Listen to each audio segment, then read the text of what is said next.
Bom, o estilo inconfundível do presidente, né, que dá lá suas sapatadas, os seus pontapés, né, chutos e pontapés, como é o nome até de uma banda portuguesa, acaba tendo uma reação das partes envolvidas. Num primeiro momento, ainda com o fígado, as autoridades responderam àquela manifestação de domingo, quando o presidente foi à porta de um quartel onde estavam manifestantes que pediam até o AI-5. Num primeiro momento, reagiram com o fígado. Agora, depois começaram a pensar bem no assunto e resolveram colocar água na fervura. Isso aconteceu no Congresso e aconteceu também com o presidente do Supremo Tribunal Federal, que entende que é preciso ter harmonia entre os poderes. E é exatamente a fala dele que abre a participação do nosso comentarista político, Fernando Schiller. Tudo bom, Zé Paulo? Espera um pouquinho, vamos ouvir aí o Toffoli. A praça representa a harmonia entre poderes equidistantes e o equilíbrio que deve existir entre eles, do qual depende a garantia das liberdades dos indivíduos e o progresso da nação. Não há solução para as crises fora da legalidade constitucional e da democracia, todas essas salvaguardadas pelo Supremo Tribunal Federal. Devemos, portanto, reafirmar nosso compromisso com os valores republicanos e democráticos, com os valores da liberdade, da igualdade e da justiça social historicamente consolidados. Bom, houve já uma conversa dos dois, né, Fernando Schiller, do presidente e do presidente do Supremo Tribunal Federal. Acho que o próprio presidente refletiu depois e achou que foi longe demais, né? Olha, Zé Paulo, a gente conversou aqui na segunda-feira, que claramente aquele episódio do domingo, lá da passeata, da parada do presidente da República, era mais uma desses efemérides de 48 horas. Dura 48 horas, às vezes um pouquinho mais, um pouquinho menos, e depois a vida segue, né? Então é isso, o presidente Bolsonaro desde o início do mandato faz isso, ele faz alguma atitude, digamos assim, que foge um pouquinho de um certo protocolo, ou tensiona um pouco as relações entre os poderes. Nós vemos isso desde o início, quer dizer, eu lembro desde a mudança da embaixada para Jerusalém, depois a tentativa de nomear o filho para a embaixada em Washington, aí você tem aquele episódio do carnaval, aí vem, né, mês a mês, semana a semana, quantas vezes a gente discutiu aqui no programa. Esse foi mais um episódio. Teve aquela convocação para as passeatas que acabaram acontecendo naquele domingo, em função da pandemia que já iniciava. Enfim, vai continuar sendo assim, não há nenhuma razão pela qual o presidente mudaria o seu estilo, não é?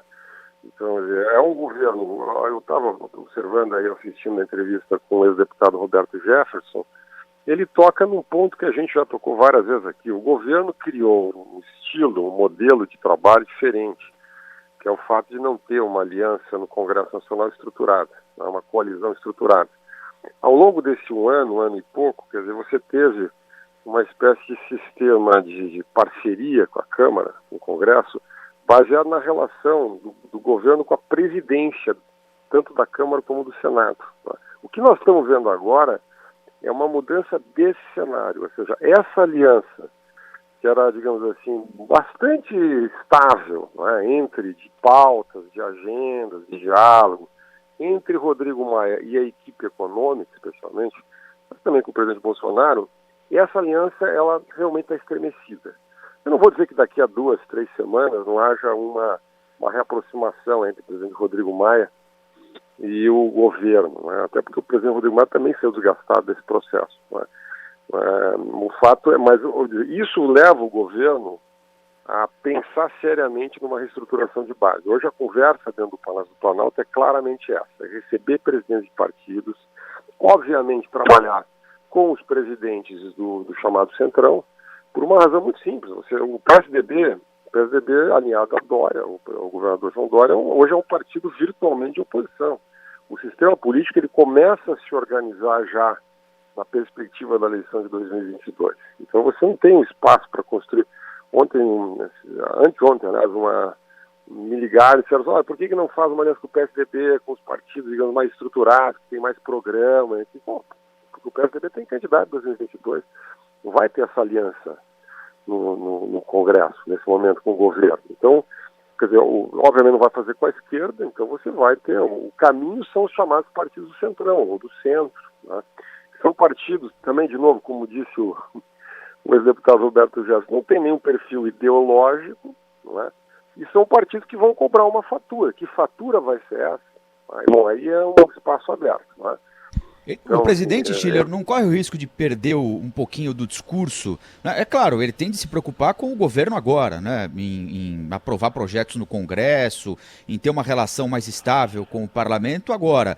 Mas é um risco também perder o discurso, né? Porque ao mesmo tempo ele vai ter que contemplar no governo o Sérgio Moro e o Valdemar da Costa Neto. Fica estranho, né? Fica muito estranho. O problema é que quando você tem mais de 20 pedidos de impeachment, não é? Ontem nós tivemos um anúncio por parte do Ciro Gomes. 24 agora. 24. Quer dizer, eu não vou aqui considerar se alguém leva ou não a sério o Ciro Gomes, mas vamos lá. Tem gente que leva e tem gente que não leva, mas vamos lá. Ele faz proposta. Então tem muita gente querendo pôr fogo nessa fogueira, querendo incendiar esse jogo. Quer dizer, então digamos assim, é um jogo pesado. Quer dizer, na medida que você tem esse tensionamento no sistema político, não é? Eu não concordo com o deputado Roberto Jefferson de que há uma articulação, uma certa organicidade nessa construção, essa conspiração por um processo de impeachment. Mas as forças políticas se movem, fizeram alguns movimentos nessa direção. Você teve muito pedido, você teve muita discussão sobre esse assunto entrou na pauta do país de alguma maneira. Eu ando perguntando, qual é o crime de responsabilidade? Porque ninguém consegue apontar o crime de responsabilidade, a não ser com subjetivações jurídicas, assim, as mais vagas, né? Como, aliás, tem sido moda no Brasil em alguns episódios, né? Mas o fato é que essa crise agora ela tende a mudar a visão do governo, ou seja, o governo vai tentar seriamente construir uma base no Congresso. E não vejo crise com o Supremo Tribunal Federal. O Supremo Tribunal Federal deu 2 recados ao governo, claros 2 recados, né? O primeiro deles foi esse recado dessa admissão agora por parte do ministro Alexandre de Moraes, dessa investigação sobre os atos relativos ao presidente da República, não é? E também a recusa da antecipação, encurtamento do prazo de tramitação por 30 dias das medidas provisórias. Quer dizer, o Supremo claramente indica para o governo limites, né? Já teve aquele episódio antes de estender a possibilidade de que os municípios e o Estado administrem isolamento social, definam, né, quais são os setores essenciais da economia, se tiraram um pouco do poder do presidente da República sobre a gestão da crise.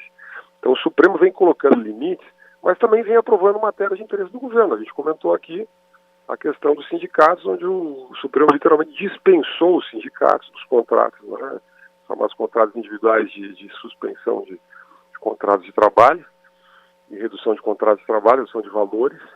E isso ajudou o governo, isso é do interesse, era um projeto essencial para a gestão da crise por parte do Ministério da Economia. Então, é uma relação normal na democracia. Eu acho que esse é um pouco o sentido que disse o ministro Dias Toffoli, não é? Equilíbrio de poderes, o Supremo não vai abrir mão das suas prerrogativas, não é? E acho que a grande questão é no Congresso. Realmente as coisas não estão andando no Congresso. O orçamento de guerra volta para a Câmara agora, está indefinido, a questão do auxílio a estados e municípios literalmente está parada, todo o processo de reforma está parado, e eu aqui faço o coro com o que vocês disseram. É um completo absurdo que até agora o sistema político não deu nenhuma contribuição à crise. Não teve nem congelamento de salário, nem suspensão. O governo tentou negociar isso naquele projeto de apoio aos estados e municípios. Bom, pelo menos vão congelar os aumentos. Não, nem isso. Iniciativa privada, as pessoas estão perdendo emprego, estão reduzindo o valor de contratos, isso é generalizado hoje, né? A gente viu aí o Sachida falando, você tem a perda de até 70% da renda por parte de informais. Em 2 semanas, pessoas em comunidades, eu prestei bem atenção, passam fome. O setor público não deu nenhuma contribuição. Então esse é o Congresso Nacional, né? E ali realmente eu acho que o governo tem um problema. Eu acho que está tentando uma via de reconstrução, digamos, dessa relação. Então, bom fim de semana para você, Schiller. Grande abraço.